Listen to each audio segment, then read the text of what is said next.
I still remember the way my sister laughed that day. Sharp, cruel, echoing off the lawyer's walls like a victory bell. Dad had just passed, and I was the one who sat by his bedside for months, feeding him soup, holding his hand when he couldn't breathe. Madison never showed up. She was too busy hosting parties, too busy being important. When the will was read, she got his company the empire he'd spent a lifetime building. And me? I got an old, run-down farm miles from anywhere. She turned to me and whispered, "Guess Dad finally saw your worth." Then she laughed. I wanted to cry, but I didn't. Because deep down, I saw the lawyer hesitate before opening a second envelope, and when he did, the color drained from her face.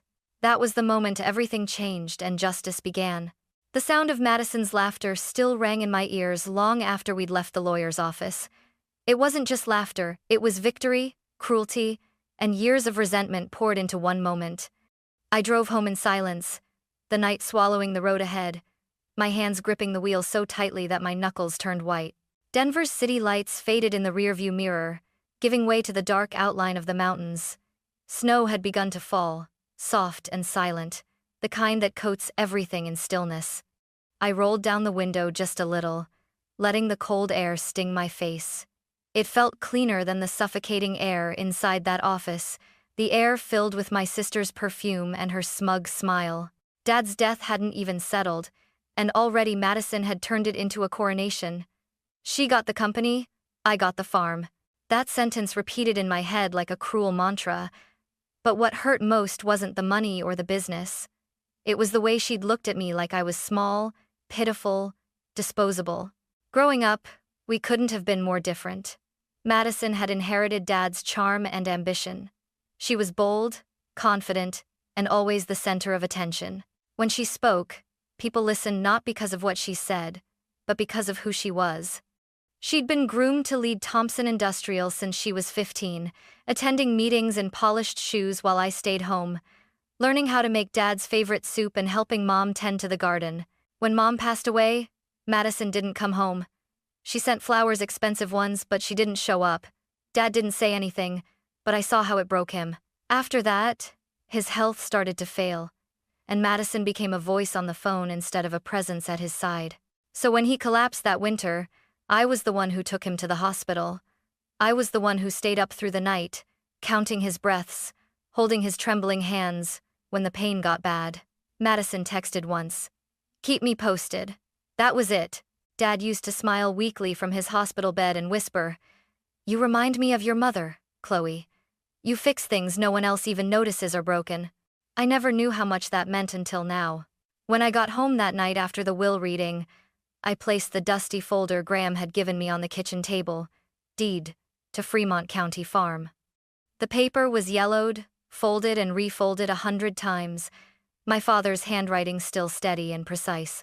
I sat staring at it for a long time, tracing his signature with my fingertips. Why would he leave me this place? Why not something easier, money, shares, anything else? Then I remembered the way the lawyer had looked at me before I left, a quick glance, almost knowing, like there was something I wasn't supposed to see yet. Outside, the snow kept falling. I wrapped my hands around a cup of tea, the steam fogging my glasses, and whispered, "If this is all you left me, Dad, I'll find out why." That night, I didn't sleep. I packed a small bag, grabbed the old truck keys, and watched the first light of dawn creep over the mountains.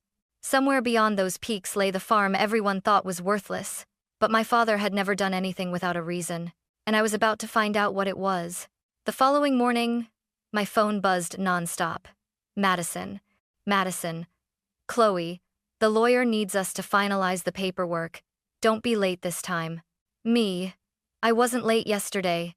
Madison. "Well, try harder. It's not like you have anything else to do." Her voice through the speakerphone carried that familiar blend of condescension and confidence, like every word was meant to remind me where she thought I belonged. By the time I arrived at Graham Porter and Associates, she was already there, sitting elegantly in a black silk dress, her legs crossed, her manicured nails tapping the table. She didn't even look up when I entered. "Nice of you to join, little sister," she said with a smile sharp enough to cut glass. I took the seat beside her, trying to ignore the scent of her expensive perfume and the sound of her impatient sighs. Graham, the family lawyer, looked older than I remembered. Silver hair, thin glasses, eyes tired but kind. He adjusted his papers, cleared his throat, and began. According to the final will and testament of Mr. Walter Thompson, all shares and operational control of Thompson Industrial will be transferred to Madison Thompson. Madison's lips curled into a triumphant grin. Well, of course, she said softly, as if she had always known. Graham continued. To his younger daughter, Chloe Thompson, he leaves the family property in Fremont County, the Thompson farm and surrounding acres. Silence. Then a laugh, sharp, loud, cruel.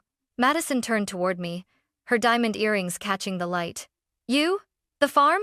Oh, Chloe, that's adorable. Maybe you can grow carrots while I run the empire. Her words stung, but I stayed quiet. My hands clenched on my lap. Is that all? She asked Graham, smiling smugly.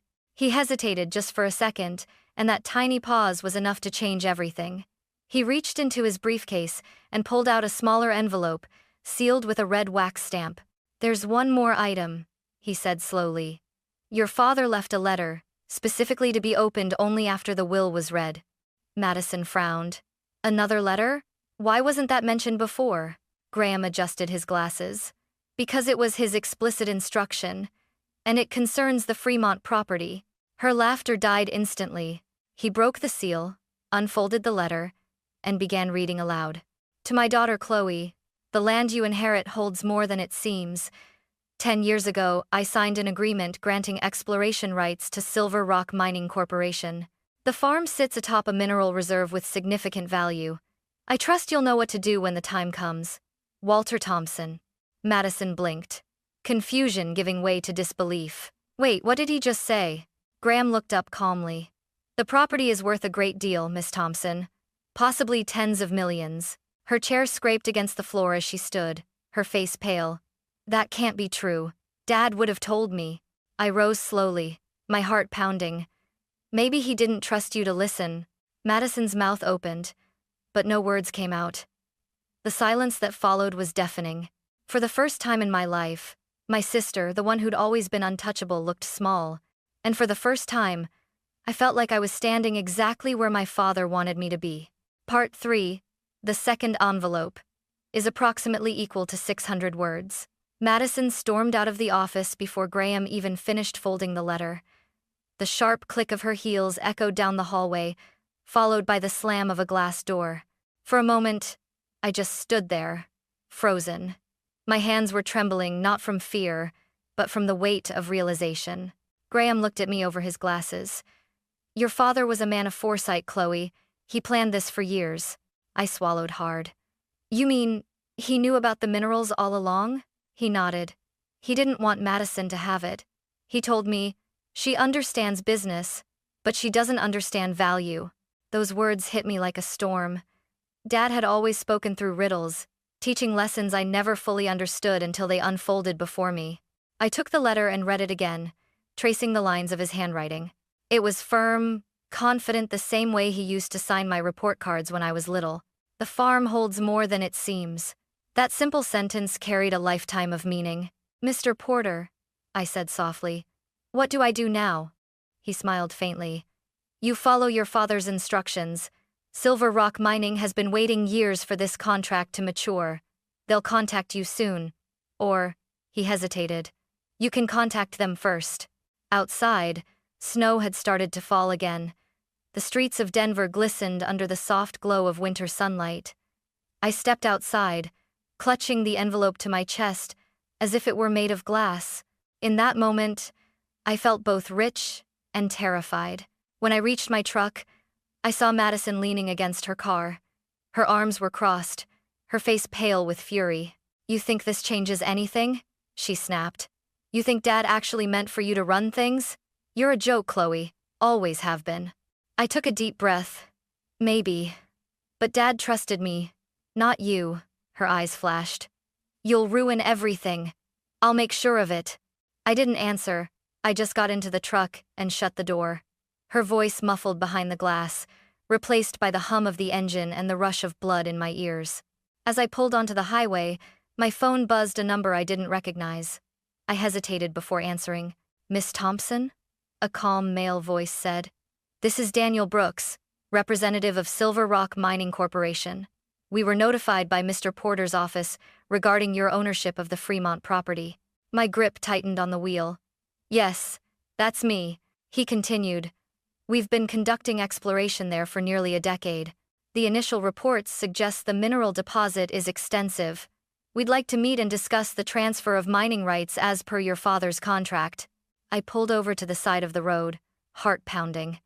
"How much are we talking about?" $75 million upfront, he said matter-of-factly, plus an annual royalty of 10% of profits for the next 15 years. The phone nearly slipped from my hand. 75 million. I laughed, not out of joy, but disbelief. "Are you sure?" He chuckled softly. "Your father was a very wise man, Miss Thompson. He made sure his legacy would be in capable hands. Would you be available to meet this week?" "Yes," I said quietly, my voice barely steady. "Yes, I will." When the call ended, I sat there for a long time, watching the snow fall across the highway. All those years of being overlooked, dismissed, and pitied, they led to this. Dad hadn't left me the farm because he thought I was weak. He'd left it because he knew I'd protect it. As I started the engine and drove toward the mountains, I whispered to myself, "Thank you, Dad. I understand now." Behind me, Denver disappeared into the snow, and ahead of me, my father's secret waited beneath the frozen earth. 2 days later, I drove toward Fremont County, the road winding through endless pine trees and misty ridges. The air grew colder with each mile, and the world outside my truck window seemed untouched by time. This was where Dad had taken me once as a child. I remembered his voice echoing through the wind. "Someday, this land will mean something, Chloe." Back then, I'd thought he was just trying to make me feel special. The dirt road ended at a rusted gate that squeaked as I pushed it open. Before me stretched the Thompson farm, or what was left of it. The fences leaned at odd angles, the barn roof sagged, and weeds had swallowed the old garden. Yet somehow, standing there, I felt peace. This was his last message to me. I walked toward the porch, brushing snow off the old sign, Thompson Ridge. The paint was chipped, but the letters still carried pride. Inside, dust danced in the sunlight that poured through the cracks in the windows. Every board creaked like it was remembering something. I found the kitchen table where Dad once carved our initials.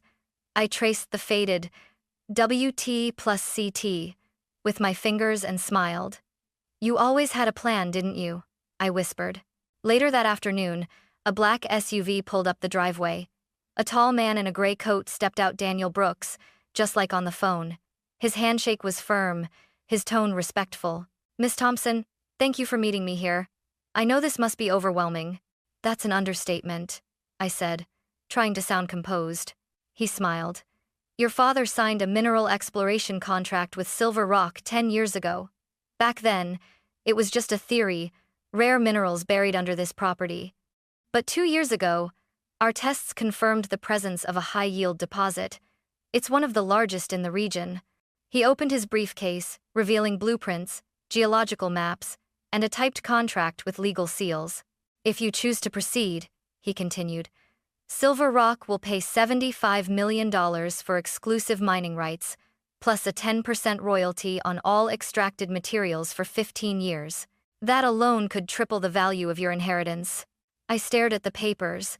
They seemed unreal numbers, too large, too distant from the life I'd known. My fingers trembled as I signed my name beside my father's faded signature. Daniel closed the folder gently. "Your father once told me you were the soul of this family," he said quietly. "He trusted that you'd do the right thing." I looked up, surprised. "You met him?" "Once," Daniel said with a nostalgic smile. "He came here in person when he first signed the contract. Spent hours walking this land. He said it reminded him of your mother, simple, beautiful, and full of life." His words cracked something inside me. I turned toward the window, blinking away tears. "He never stopped loving her," I whispered. Daniel nodded. "And he never stopped believing in you." When he left, dusk had fallen. The sky burned orange and pink over the snow-covered hills. I stepped outside, listening to the quiet hum of the wind sweeping through the valley. Somewhere beneath my feet lay a fortune, but all I could feel was gratitude. I sat on the porch until the stars came out, the old farm glowing under moonlight. For years, I'd thought I was the forgotten daughter, but here, surrounded by the echoes of my father's faith, I realized I was the one he'd chosen all along. And this farm, everyone had mocked, was the proof. News travels fast in Denver, especially when it involves the Thompson name. Within weeks of Dad's funeral, headlines were calling Madison the youngest female CEO in Colorado's mining industry. Her face was everywhere: magazines, interviews, glossy covers showing her holding a champagne glass, pretending she'd built the empire she simply inherited. I didn't envy her. I pitied her. Because Dad's company wasn't a crown, it was a test. At first, everything looked perfect. Madison held lavish events, made bold statements about modernizing operations, and promised investors record growth. But beneath that shine, the cracks were already forming. She replaced half of Dad's senior engineers with her friends, people who looked great in photos but couldn't tell a drill from a detonator. Then came the reckless expansions, new projects in Nevada, Utah, and even overseas, all rushed, all underfunded. The board started to worry, but every time someone questioned her, she waved them off with a cold smile. "I know what I'm doing," she'd say. "This isn't Dad's old-fashioned company anymore." Meanwhile, I kept quiet, spending most of my time at the Fremont farm. Construction teams from Silver Rock had already started setting up equipment, and the royalties had begun flowing into my account. But I didn't use the money for luxuries. I used it to restore the land, rebuild the barns, and plant wildflowers where weeds had once grown. I wanted this place to breathe again. Some nights, I'd sit on the porch and watch the lights flicker from the mining site in the distance. The rhythmic hum of machinery became a kind of music proof that my father's vision was alive, even if his company wasn't. Then, one morning, I opened my phone to a news alert: Thompson Industrial under investigation for safety violations. The photo beneath the headline showed Madison pale, furious, surrounded by reporters. She was shouting something, her hair disheveled, her once perfect image crumbling. I sighed, a pit forming in my stomach. A week later, another headline appeared: stock value drops 40% overnight. Calls started flooding in from old employees. One of them, Dad's former project manager, told me, "She's ignoring everyone's warnings, Chloe. She fired half the site supervisors last week." The board's panicking. I didn't want to get involved. I told myself this wasn't my problem, that Dad had made his choice. But guilt crept in anyway. Then one afternoon, my phone buzzed again. Unknown number. "Chloe?" The voice on the other end was shaky, small. For a moment, I didn't recognize it. "Madison?" she exhaled shakily. I didn't know who else to call. "What do you want?" I asked, though my chest tightened at her tone. "I'm drowning," she said softly. "Everything's collapsing. Investors are threatening lawsuits. The banks won't take my calls. I don't know what to do." I closed my eyes. Images flashed in my mind: her laughter in the lawyer's office, the way she'd mocked me for getting the farm. "You think I can fix this for you?" I asked quietly. "No," she whispered. "I think Dad would have known what to do. And you're the only one who really understood him." Her words stunned me. I didn't answer right away. I just stared at the mountains outside the window, the same ones Dad used to call the spine of the family. After a long silence, I said, "Meet me tomorrow morning, 10 a.m., at the old boardroom." She breathed out in relief. "Thank you." I hung up, heart pounding. For the first time since Dad's death, the two of us were going to stand face to face, not as sisters fighting for inheritance, but as two women trying to hold on to what was left of his legacy. But I had no idea just how far Madison had already fallen. The next morning, Denver's sky was the color of cold steel. I hadn't been back to the Thompson Industrial headquarters since Dad's funeral, and walking through those glass doors again felt like stepping into a ghost's house. The walls were lined with framed magazine covers of my father, the miner who moved mountains, Colorado's iron visionary. His stern yet kind eyes seemed to follow me as I made my way to the boardroom. When I entered, Madison was already there. Her hair, once perfectly styled, was pulled into a messy knot. Her eyes were ringed with exhaustion, her tailored suit wrinkled. She didn't look like a CEO anymore, she looked like someone clinging to a collapsing empire. "Chloe," she said quietly. "Thank you for coming." I crossed my arms. "You said it was urgent." She exhaled and pushed a stack of reports across the table. "The company's on the verge of bankruptcy. 3 major investors have pulled out. 2 suppliers filed lawsuits. The banks froze our line of credit." I flipped through the papers. Numbers, red ink, unpaid invoices. It was worse than I'd imagined. "What happened to the emergency fund?" Her shoulders slumped. "I used it to buy out one of the board members who was trying to vote me out." I stared at her in disbelief. "You what?" Her voice cracked. "I was trying to protect the company, Chloe. Everything I did, it was to keep Dad's name alive." "No," I said, my tone low and sharp. "You did it to keep your pride alive." Madison's jaw tightened. "You've always thought you were better than me, haven't you? The quiet saint. The good daughter." I stepped closer, our eyes locking. "No, Madison, I never thought I was better. I just didn't forget what Dad taught us." She looked away, her voice trembling. "He trusted you more than me, didn't he? Even after all I did for him." I shook my head. "You didn't do anything for him. You showed up when it was convenient. You wanted his approval, not his lessons." Madison sank into a chair, her composure cracking. For the first time in years, I saw the frightened girl. She used to be the one who'd always been chasing perfection, terrified of failure. "Help me," she whispered.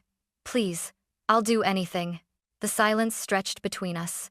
The hum of the ceiling lights filled the room, steady and cold. Finally, I sighed. "All right, but if I'm going to help, it's on my terms." She nodded eagerly. "Anything. Just tell me what to do." That's how it began. For the next few weeks, I practically lived in that office, reviewing contracts, auditing finances, calling old employees who had quit under Madison's leadership. I rehired the veterans Dad had trusted, the engineers who understood both the machines and the people running them. We worked 16-hour days. Madison sat across from me, buried in spreadsheets, swallowing her pride. Every night she'd look up, eyes tired, and ask softly, "Are we going to make it?" And every night I'd say, "If we remember who we are." But not everyone welcomed me back. Some of Madison's loyalists whispered that I was trying to steal the company from her. Others said I was Dad's secret favorite. I ignored them. I wasn't here for revenge. I was here to save what he built. One evening, I found Madison sitting alone in Dad's old office. The lamp cast a golden glow over the desk, the same desk where he used to sign contracts and write Christmas cards to every employee. She held one of his old pens, running her fingers over the engraved letters. "WT. He used to sit here for hours," she murmured. "I never understood how he did it, how he kept calm when everything fell apart." I walked closer, leaning against the doorway. He didn't stay calm. He just never let anyone see him break. She looked up at me, eyes glistening. "Do you think he'd be proud of me?" I hesitated, then answered honestly, "Not of what you did, but maybe of what you're trying to do now." Her lips trembled, but she nodded.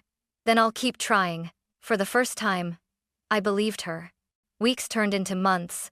Slowly, the numbers began to shift from red to black. Projects stabilized. A few investors returned. Even the media began whispering about a surprising turnaround at Thompson Industrial. But one night, during a late meeting, Madison slammed her hands on the table, her old fire flaring. "Don't act like this is all you're doing," she snapped. "You wouldn't even be here if I hadn't asked for help." I stared at her. "You're right, you asked and I came. But I didn't do this for you, I did it for him." She fell silent. Her gaze drifted to the portrait of our father hanging on the wall, stern, steady, watching us like a silent judge. The room felt colder suddenly. I took a deep breath. "Madison, you need to understand something. This company doesn't belong to you or me. It belongs to what Dad believed in: honesty, hard work, integrity. If you can't honor that, nothing else matters." Her voice softened. "And if I can, then maybe," I said quietly, "we'll finally be on the same side." For the first time, she smiled. Small, fragile, but real. "You sound just like him." I smiled back faintly. Maybe that's not such a bad thing. That night, as I left the building, I glanced back at the glowing Thompson Industrial sign. Snow was falling again, just like the day the will was read. But this time, I didn't feel small or forgotten. I felt like my father was walking beside me, invisible, steady, proud. And though I didn't know it yet, this fragile peace between my sister and me was only temporary. Because in saving the company, I'd also awakened something in her, a fear of losing control. And that fear was about to destroy everything all over again. The months that followed were a blur of long days and sleepless nights. The company, once gasping for air, began to breathe again.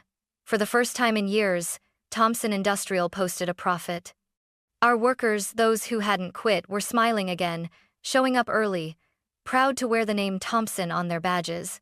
Madison and I stood side by side during the press conference, announcing the turnaround. Cameras flashed, microphones filled the air, and for a moment, everything felt right. "How does it feel to bring your father's legacy back from the brink?" a reporter asked. Madison smiled, the kind of smile she hadn't worn since we were kids. "It feels like home again," she said. Then she turned slightly toward me. "And I couldn't have done it without my sister." Her voice was steady, sincere. It caught me off guard.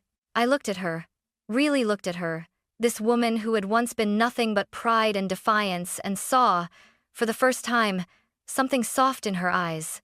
After the conference, she joined me outside. The evening light glowed against the glass towers of downtown Denver. "You know," she said, leaning against the railing, "when Dad died, I thought I had to prove I was just like him. And now?" I asked. She gave a small laugh. "Now I realize I should have tried to be more like you." I didn't know what to say. For a moment, the only sound was the wind. Then she whispered, "Thank you for not giving up on me." Those words, they meant more than any apology. With the company back on its feet, I turned my attention to something else, the money from Silver Rock. The royalties had grown faster than I'd expected, but I couldn't bring myself to treat it as mine. Every time I thought of spending it on myself, I saw Dad's face, heard his voice saying, "Use what you have to make something better." So I did.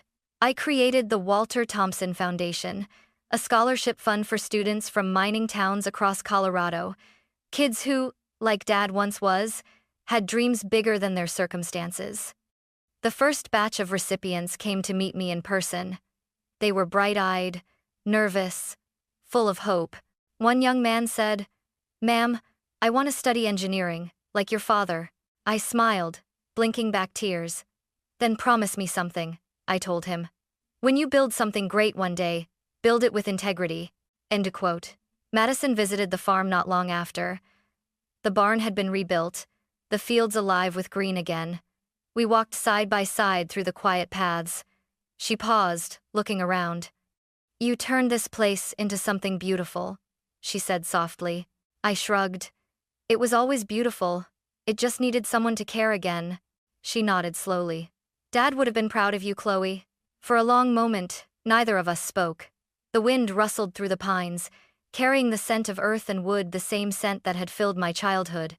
I looked at her and said, "He'd be proud of both of us." Madison smiled faintly, her eyes glistening. "Maybe one day, I'll believe that."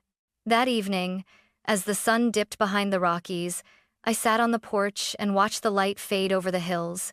For the first time in years, peace settled inside me. The company was safe, the land alive again, and my sister was finally learning humility. But deep down, I felt something else stirring, a sense that Dad's lessons weren't finished yet. I didn't know that in his study, locked away behind old files and dust-covered ledgers, one final letter waited for me, a letter that would change how I saw everything he'd done.